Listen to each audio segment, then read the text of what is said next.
Opération brossage de dents maintenant, oui, mais sur une otarie. Oui, la scène n'est pas banale. On vous entraîne dans les coulisses du plus grand aquarium d'Europe.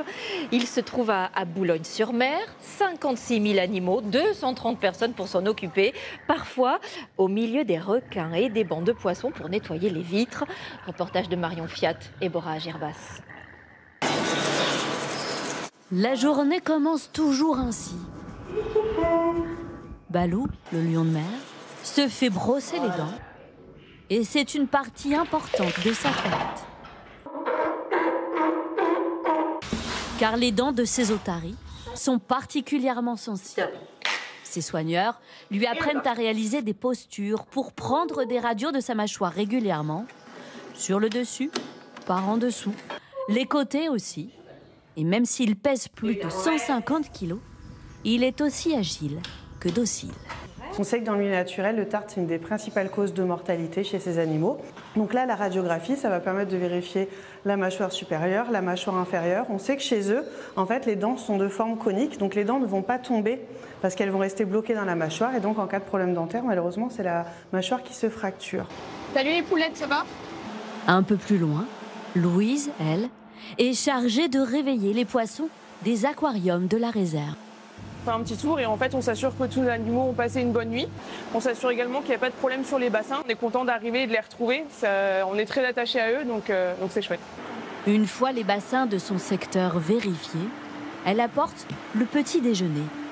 En commençant par les derniers poissons arrivés ici, des créatures des profondeurs plongées dans le noir. Ce sont des chimères. C'est très délicat, c'est très sensible comme animal. Ça va être sensible au moindre changement dans le bassin ou dans son environnement, donc c'est pour ça qu'il faut faire très attention.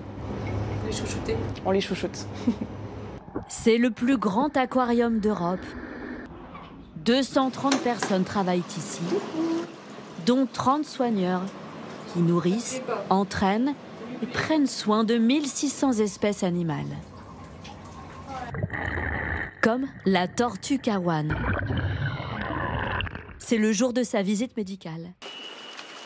Son soigneur doit l'attraper pour la glisser dans une nacelle. Un petit vol pour l'apporter auprès de sa vétérinaire. 1,33, ok. Donc ça c'est carapace.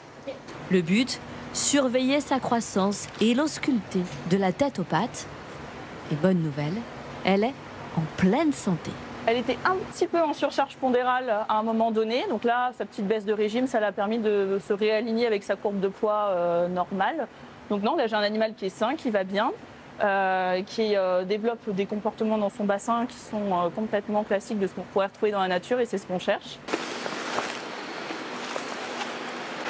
Et il n'y a pas que des animaux marins qui nagent dans le grand bassin. Avant l'ouverture au public, il faut tout remettre au propre. Et ce sont les soigneurs plongeurs qui sont chargés de nettoyer des kilomètres de vitres d'aquarium entre deux requins gris et des bancs de poissons. Les visiteurs ils voient forcément tous nos beaux animaux à travers des vitres vraiment qui sont impeccables et même tout un système de filtration pour que ce soit vraiment optimal pour l'ensemble de tous nos animaux. Donc ça fait partie du métier, c'est important. Faut faire le ménage. Faut faire le ménage, ouais. Mais c'est sans doute en cuisine que l'activité est la plus intense le matin. Avec 58 000 animaux à nourrir, il faut remplir beaucoup de petites gamelles faites de végétaux, de krill, de crevettes ou de gros morceaux de poissons en tout genre. Et l'un des plus gourmands, c'est Charles.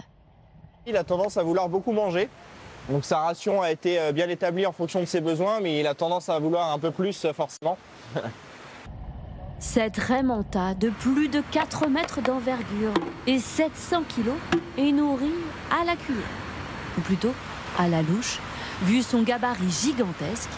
Et c'est un plaisir vécu comme un privilège pour Vincent. Ah oui, c'est vraiment une chance de travailler avec un animal comme ça, aussi emblématique, très connu dans les océans. Et il est très intelligent et très interactif avec nous. Il est l'heure d'ouvrir le rideau et de permettre aux visiteurs de s'immerger dans cet univers sous-marin peuplé de merveilles. Chaque année, près d'1 million de personnes viennent contempler ces splendeurs de l'océan.